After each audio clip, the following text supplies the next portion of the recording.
Hey, it's me, Pinky. It's a little bit after midnight. I'm up late. I came out to smoke.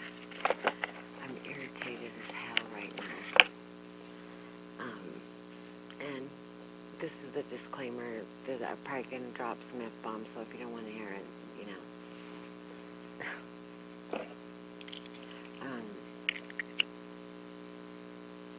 Okay, so today is Thursday then. Yesterday, Wednesday morning, the cattle inspector called and asked my husband if the vet had been out here and whatnot, and my husband said, yeah.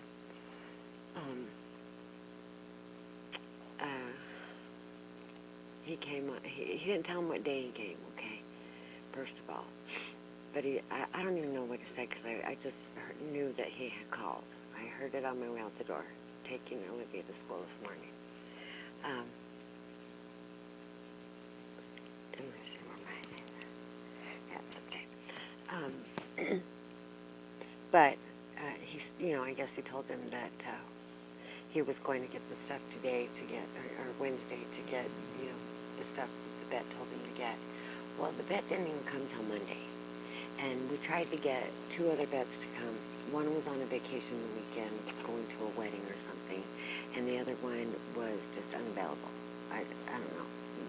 I don't even know if he never even called my husband back or what. Because I left the calling the vet to my husband because he's the one that knows the vets. I do this small animal thing, Okay.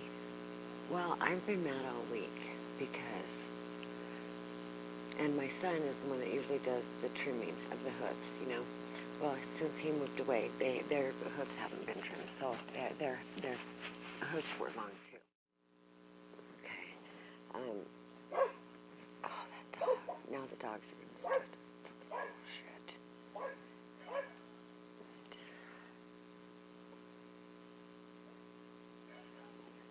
That's the ones across the street, and they've been at it for 24 hours solid. And the people are gone, and the dogs are just barking and barking and barking all freaking day and night. I'm calling the cops on them tomorrow because I've just had it. Anyway, if it was up to me, we'd unplug and go in the house, but I'm charging while I'm out here on this cord thing. Anyway, make a long story short, I guess he got crappy with my husband. So my husband's, loaded for bear, and the guy's coming on Friday. And we went and got the stuff today. Now, the thing was, I did worm the horses that afternoon after the guy left. I had only one wormer, and I split it between the two. That's all that I had on hand, and I did do that, and I gave him the macrobiotic stuff. The thing is, when he called this morning, he says, well, I gave you people a break, and, you better have the stuff done by the time I get there, or whatever. I guess he got shitty with my husband. So my husband's pissed off. And, like I said, we're at the mercy of the vets not coming and whatnot. And he said, and I've gotten more calls on them horses now. So that means now, and I know, freaking know, that, maybe the 3 friends that this guy might have in the whole county he has calling, I'm so pissed off. Tomorrow, this morning, that's what I was just in there going over my brain, and then I came outside to look and see what I have out there, and we have these long wooden panels that are like 2 feet high. So, and they're long, like 8 feet long. I don't know what they were. I was going to use them for walkways in the gardens and stuff, when I did the landscaping or whatever. But I'm not going to now. I'm going to call my son, one of my sons in the morning, my oldest son, and see if him and whoever else I can get to come over here, I'm going to pay him, to come over here and to wire those things to my outside panels on these horse panels and all the way down the front of this yard. I am just sick to death of this shit. The fact of the matter is that now they're making us out to be the villains. Now they're criminalizing us. You know what I mean? And I'm pissed off about it. It's like, that's what people do in little towns, and that's the thing. And this is the type of shit that made me a recluse in the first place. I mean, like a total recluse. Like one time, like for 5 years, I didn't leave my house. 2 solid years, I never left my bedroom. before I got married. This was before I got married and before I came up out of this horrible shit that I had been victimized to when I first moved here.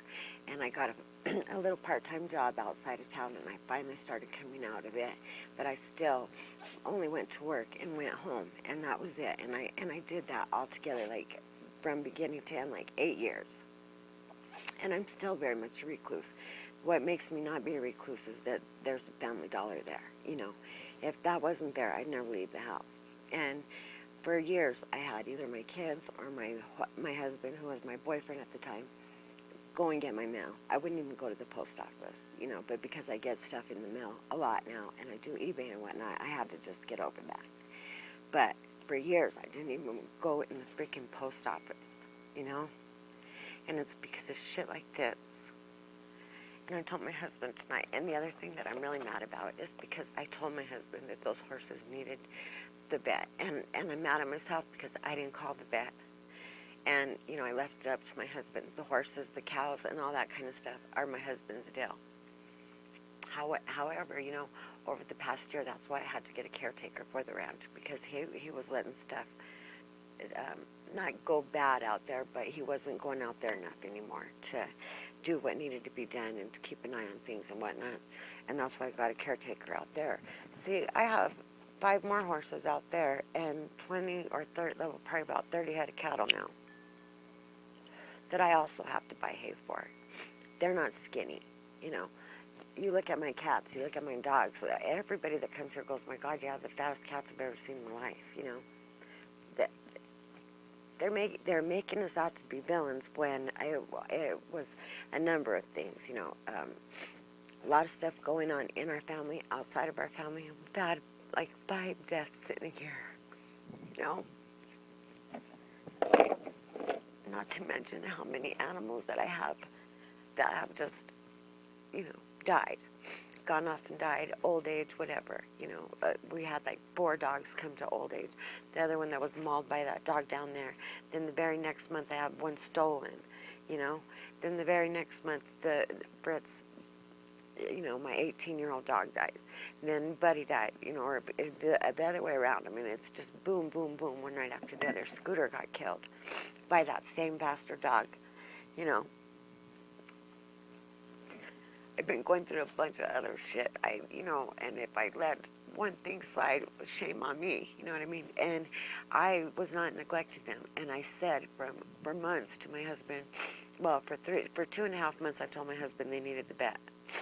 For 4 months, I've been telling him they're getting skinny, and I don't know what to do, and feeding them more and more and more and more.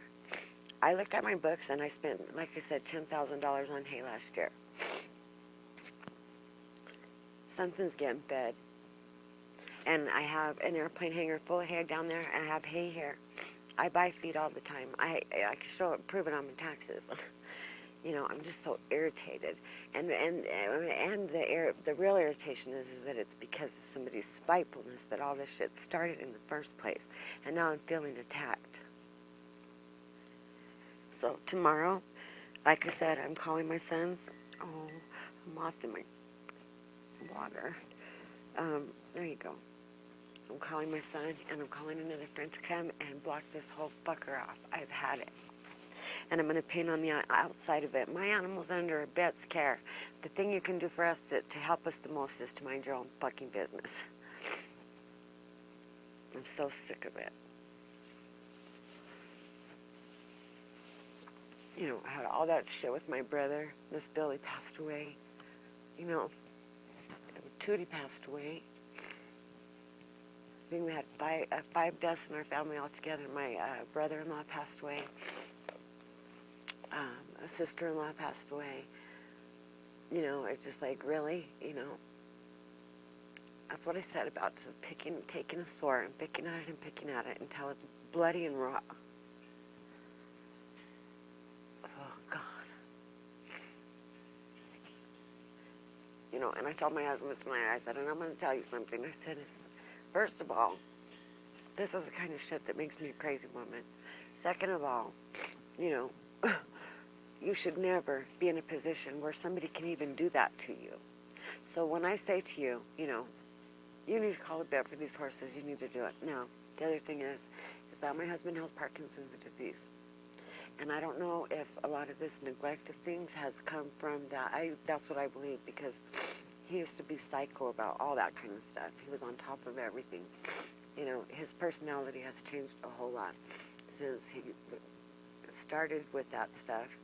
And now that, you know, he's been diagnosed with it for almost 2 years now. So it's starting to progress. So I can see that what I'm going to have to do is take over. Just like I ended up taking over the morning chores in the first place because he sleeps late. That's it. He sleeps late, and I get up a lot earlier than he does, and there was no sense in me. I used to wait and let him do his own morning chores because I felt like he needed to do it. It's something that he needs to do. Now, I just have him do the evening chores, and I do the morning chores because he was getting up too late, and I can't have my horses standing out there hungry while I'm in the house doing, you know, my stuff. It's just, you know, I just basically have taken over the morning chores since after about the first year that he and I got married, because there's no point in it, you know, of me saving it and letting them stand out there and want to be fed, and I'm up at 6:15 or whatever, you know. So I took those over long ago, and I can see now I'm gonna have to just take over the whole deal if we don't lose them altogether, you know. I mean, the guy already said he should have took them that day, and he wasn't going to because because we knew the deal, you know, that it was somebody being vindictive that had caused us to not be able to feed them out in the open like we always have, you know, and interfered with us being able to feed them in that way, you know. You know, yeah, when it rains, it pours is right, and who knows who's coming next, you know, who knows who they've called next.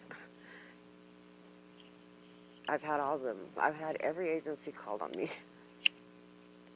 And all I do is stay home and mind my own fucking business. You know. That's what I was saying about living in a little town, you know. People don't have nothing to do or what, I don't know. But the thing is that everybody and their brother knows everybody and their brother. And I personally don't want to know everybody and their brother. I don't want to be in that type of a community. You know, that's why I am a recluse the way that I am. You know what, I'm going to have to hang up and come right back. This is going to have to be a quick one. But that's why I am the way that I am, is because, you know, it's like living in a fishbowl. You don't have no privacy. Not everything you do, everybody knows. Everything that happens to you, everybody is, you know, have their nose up in it. And in the city, you can be anonymous. It doesn't make any sense why, you know, in a place where there's thousands of people, you can be anonymous, but in a place where there's just a few people, everybody knows everything and everybody knows your name. You know, it's like, I knew I was in trouble the first week that I moved here, and I got on a bus to go out to a movie set where we were extras on a movie, and the girl says to me, what's your name? And I told her, and she goes, oh yeah, you're P.O. Box 1198. What? Anybody that knows that much more about me than I know about them. And that's how it's been the whole time that I've lived here, you know. People are nosy, all up in everybody else's business, and even the people that move here are not immune to becoming a nosy ass. They just aren't, you know. This girl that I think may have been the other person, one of the other people that called, same thing. You know, she came here from out of town. She has a hard-on against my husband, and she's been walking around our block every night for her little evening walk with her lover. And that just irritates the piss out of my husband, you know, that I'm pretty sure that's her, and he's pretty sure it's her too, you know, and he's like, what, why does this girl, what is it? You know, and I said, I don't know. She never liked him. She worked at the feed store when she first moved here. She never liked him, and she's made things difficult for him for a while, and, you know, what goes around comes around, that's all I can say. And they, like I said, they're lucky that I don't take those kind of matters into my own hands, because I know that that's not a good thing to do, because I don't need the karma of treating people badly. But when karma does come, I will be standing there watching it arrive, believe me, and clapping my hands and praising the heavens. I will.